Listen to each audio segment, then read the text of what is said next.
Pleasure to be here, ladies and gentlemen, colleagues and friends of the future.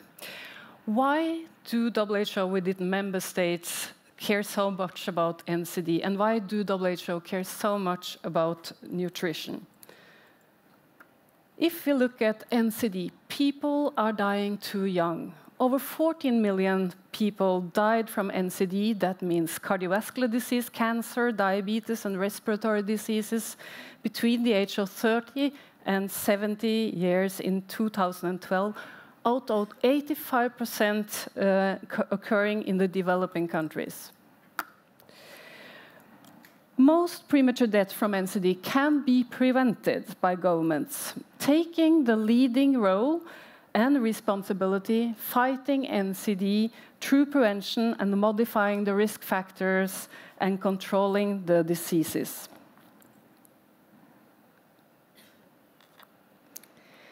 We have the political commitment. In September 2011, world leaders adopted the political declaration on NCD at the UN General Assembly and made a huge commitment to develop prevention and control on NCDs. So what do we want? We want a world free of avoidable burden of NCDs, and nutrition must be at the core of the agenda of sustainable development, as we have heard many times today. Why do we care so much about nutrition? It is all interconnected. The global economy, food systems, and the nutritional status of population has changed markedly in the last 20 years. If you look at the two phases of malnutrition, malnutrition has the phase of hunger and undernutrition and affects millions of people and children.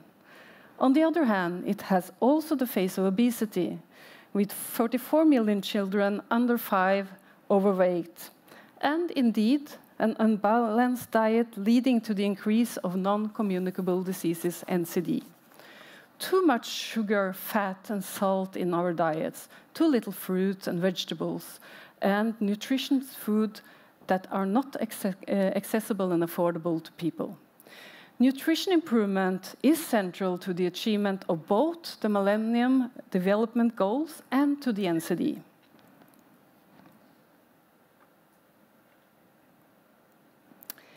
In recognition of these challenges, the World Health Assembly endorsed the 6th Global Nutrition Targets on the reduction of stunting, wasting, and overweight in children, the reduction of anemia in women, low birth weight, and the increase of exclusive breastfeeding by the year of 2025.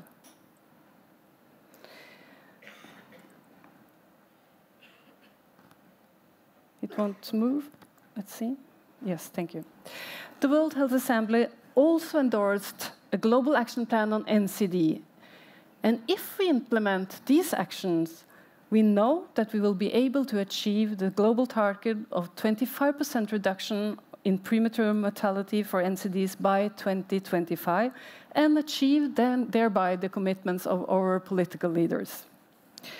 As a part of this effort, it is committed to reduce, as you can see, by 30% salt consumption and to halt the obesity and the diabetes epidemic. So we know what to do, we have planned for the future, now it's the implementation. The good news is that a number of countries have developed operational policy to address NCDs and thereby nutrition with a dedicated budget, and it has been increased from 32% in 2010 and up to now, in 2013, 50% of the countries.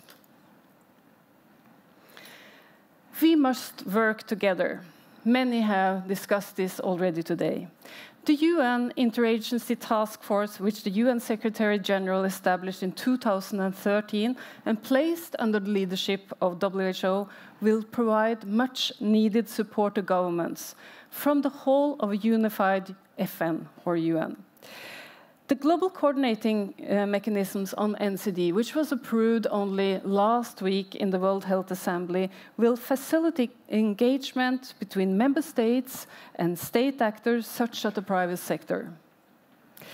Global problems require global solutions. FAO and WHO have convened in November 2014 the second International Conference on Nutrition. ICN2 will bring food, agriculture, health and other sectors together and align sectorial action.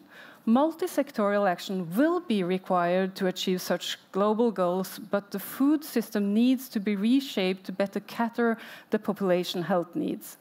Action is required on all levels, from primary production to manufacturing, distribution, and consumers' policy.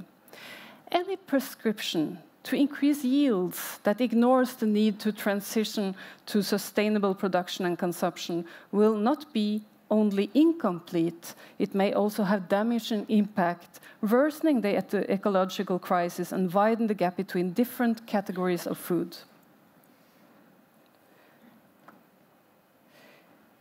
It is, in its current shape, the ICN2 political outcome document comments to eradication of hunger and all forms of malnutrition. Could you please give me the last slide, please? Reshape food systems through coherent implementation.